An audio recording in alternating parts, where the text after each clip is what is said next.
Michael, first of all, a nomination for the Sky Bet League One Manager of the Month for October. I know it seems a while ago now, but pleasing recognition for the hard work of everyone throughout that month. Yeah, just like you said, a tip of the cap in terms of the cat.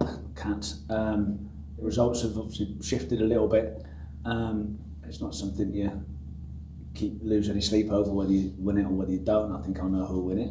But it's nice to be recognised as a club that there's been a shift in the results. And that momentum has carried on into November. It feels like things have been obviously going well on the pitch, results, performances, could be in a good place to go and kick on, but I know you can never get complacent and just expect that to happen. You've got to keep working at it. Yeah, it's not even kick on, it's maintain. Don't think you've worked it out. Playing against a team who their underlying numbers are really, really good. And so we're making sure the players are aware of that. They should be third in the expected points table, which I know people go, well, that doesn't mean anything. It does over the course of the season. That's why everyone's become data-based, because the numbers do mean things. So they're not down there for a reason in terms of what the numbers are saying. So we are in a good place. Don't become complacent. Don't assume, because it's hard to win a game of football.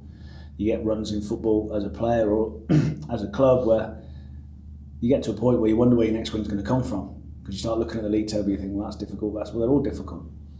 So don't assume that we'll be all right. Say it to the players all the time, all right is the enemy in football. If you're doing all right in football, someone's going past you. And that's what we need to make sure we have that mentality consistently and day to day. They've obviously had a tough run of results, lost 4-0 last week. That wounded animal can be dangerous as well, can't it? And what sort of game are you expecting? It always feels quite a big pitch at Vale Park. The weather's turning, it was windy Tuesday night. It may not be one for the purists necessarily, but a tough game on the cards for us. Well, the pitch is good now. A few years ago it wasn't quite so good, but it'll be a tough game. That's what I mean. People look at the league table and they beat 4-0. What they won't see is the first half an hour of the game, where they were excellent and could have gone 1 or 2-0 up. I understand the sport, that's not their job to watch the first half an hour. If they go 1-0 up, it's a completely different game. They ultimately lose 4-0. So, like I said, it's just warning the lads and being wary of a wounded animal. They're at home. It's always been a hostile place to go. And if they do get it going, they do make a lot of noise there. You've got a successful manager in Darren. And the fact that he's had 2 promotions in the last 3 years tells you that. So it's been respectful and wary, but going there with the confidence that we are on a good run and we look a good team at the minute. And finally, in terms of team selection, you said last week Dan Casey's performance had given you a difficult decision to make at centre half, but also I guess Tuesday night's performance has had a few more of those knocking at the door, metaphorically speaking, for a place in the team as well now. Yeah, absolutely. That's what you want. There are 2 or 3 headaches, and that's the job ultimately, trying to pick the right one.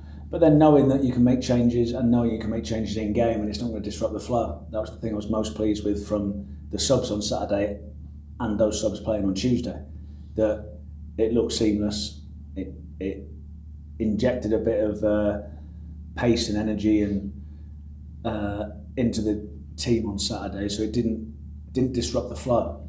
And again, a lot of the patterns that we work on came out again on Tuesday night with a completely different group of players. So that's pleasing that we're working with them all and it's going into them all as well. So yeah, difficult decisions, but I'd rather have a difficult one than the fact that, well, I can only play these because the rest are miles off it, or we've got loads of injuries. That's not the case.